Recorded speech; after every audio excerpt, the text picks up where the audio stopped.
அனைவருக்கும் வணக்கம்.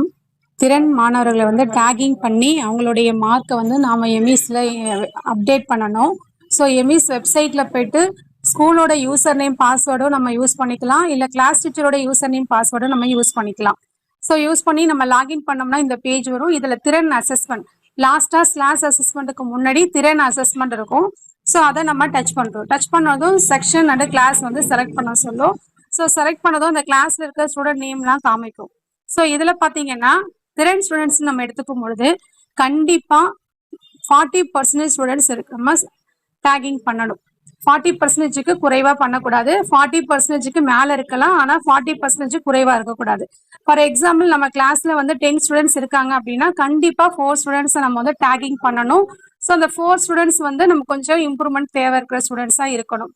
ஒருவேளை நம்ம கிளாஸ்ல வந்து 2 ஸ்டூடெண்ட்ஸ் தான் இம்ப்ரூவ்மெண்ட் தேவையில இருக்கிறாங்க அப்படின்னாலும் நம்ம அந்த 2 ஸ்டூடெண்ட்ஸையும் போட்டுட்டு அது இல்லாமல் இன்னும் 2 ஸ்டூடெண்ட்ஸை போடணும். ஸோ அதுக்கடுத்து இப்போ நம்ம டிஸ்ட்ரிக்ட்ல பார்த்தீங்கன்னா NKKT போயிட்டு இருக்கு. ஸோ NKKT ஸ்டூடெண்ட்ஸ் எல்லாருமே நம்ம கண்டிப்பாக டேகிங் பண்ணணும். அது இல்லாமல் எக்ஸ்ட்ரா வந்து நமக்கு 40% குறையுது அப்படின்னா அந்த மாணவர்கள் எக்ஸ்ட்ரா இருக்கிற மாணவர்களையும் நம்ம டேகிங் பண்ணணும். ஸோ அதுதான். ஸோ எப்படி டேக் பண்ணணும்னு பார்த்தீங்கன்னா இந்த இடத்துல டச் பண்ணுங்க. எஸ், நோ, நாட் அப்டேட்டட் இருக்கும்.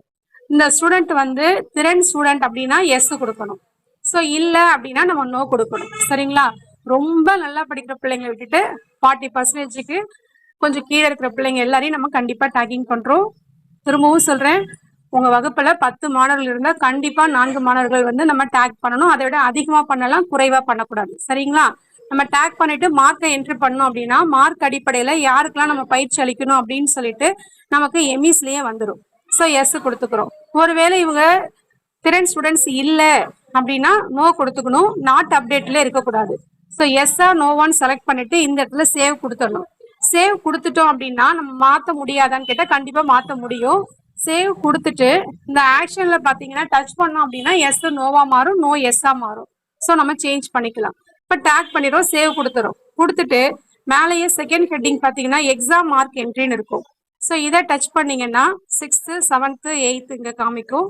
இந்த இடத்துல பார்த்தீங்கன்னா நான் எக்ஸாம்பிளுக்காக ஒரு ஸ்டூடெண்ட்டை மட்டும் செலக்ட் பண்ணியிருக்கேன். 10ல் ஒரு மாணவர்கள்.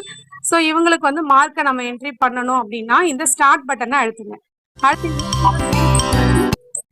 இந்த ஸ்டூடெண்ட் நேம்ல பார்த்தீங்கன்னா இங்கே வந்து English mark, max mark, Tamil மார்க்லாம் கேட்டிருப்பாங்க. 20க்கு எவ்வளோ மதிப்பெண் அப்படின்னு சொல்லி கேட்டிருப்பாங்க.